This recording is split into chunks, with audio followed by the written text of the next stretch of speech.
আসসালামু আলাইকুম আমার প্রিয় দর্শক ভাই বোনেরা, আশা করি সবাই ভালো আছেন। সবাইকে আমার গার্ডেন চ্যানেলের পক্ষ থেকে ফুলের সাথে জানাই অনেক অনেক শুভেচ্ছা। ফুলের সাথে শুভেচ্ছা দেওয়ার মতন আমার মনে হয় আর এর চেয়ে ভালো শুভেচ্ছা আর কিছুই নয়। ফুল এত ভালো লাগে আমার, আশা করি আপনারাও খুব ফুল ভালোবাসেন। দেখুন কত সুন্দরভাবে ফুলগুলো ফুটে রয়েছে। এদিকে হ্যাঙ্গিংগুলো ঝুলছে বাতাসে, বিভিন্ন কালারের পর্তুলিকা, পার্সলেন। তারপরে আমি বাগানের ভিতরে প্রবেশ করলাম। বাগানের ভিতরেও এই ফুলই লাগিয়ে রেখেছি, দেখুন কত সুন্দরভাবে ফুটেছে। এই ফুলটা কিন্তু রোদ যেদিন বেশি হয় সেদিন খুব ভালো করে ফুটে। তারপরে আজকে বাগানে কিছু কাজ নিয়ে এসেছি, যে কাজটা প্রথমে করে নেব। কাজটা হচ্ছে কিছু ঢেঁড়স আজকে হারভেস্ট করতে হবে, সাথে হেল্পার নিয়ে এসেছি।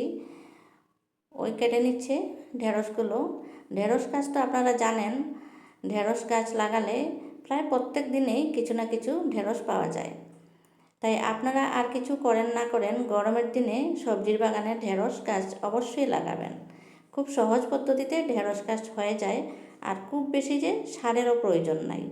আমি শুধু গাছ বসানোর সময় কিছু সবজির খোসা দিয়েছিলাম, আর তার সাথে কিছু শুকনো গোবরের সার দিয়েছিলাম, এগুলো দিয়ে বসিয়ে দিয়েছি। যদি আপনাদের কাছে হাতের কাছে গোবরের সার নাও থাকে, তাহলে ঘরের সবজির খোসাগুলো তো অবশ্যই থাকবে। সবজির খোসাগুলো এক জায়গায় জমা করে নেবেন, তার উপরে মাটি দেবেন, মাটি দিয়ে কিছুদিন এভাবে রেখে তারপরে তার উপরেই গাছ লাগিয়ে দেবেন। ঢেঁড়স হারভেস্ট করার পরে মিষ্টি কুমড়ার কিছু পাতা নিচ্ছি।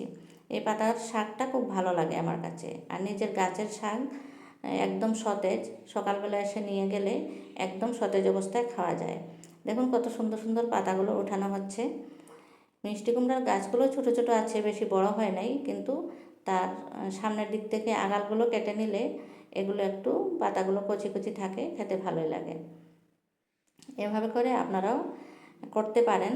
মিষ্টি কুমড়ার বীজ দিলে খুব সহজেই গাছ হয়ে যায়, আর পাতাগুলো খুব সহজে হয়। যদি কুমড়াটা নাও ধরে, মাটি ভালো না থাকে বা জায়গা তেমন না থাকে, তাহলে পাতা তো অবশ্যই হবে। আপনারাও এভাবে করতে পারেন। সবাই ভালো থাকুন, সুস্থ থাকুন, এই কামনা করে আজকের ভিডিও থেকে আমি এখানে বিদায় নিচ্ছি। সাথে আরও কিছু কালো মরিচ, যেটা আমার খুব প্রিয় গাছ ছিল, আজকে সেই মরিচটাও উঠিয়ে নিচ্ছি। শাকের সাথে তো কাঁচা মরিচের খুব দরকার হবে, তাই গাছের মরিচগুলোও নিয়ে যাব। সব কিছু হারভেস্ট করা হয়ে গেল, এবার ঘরে চলে যাব। ভিডিওটা পছন্দ হলে অবশ্যই একটা লাইক দিয়ে যাবেন।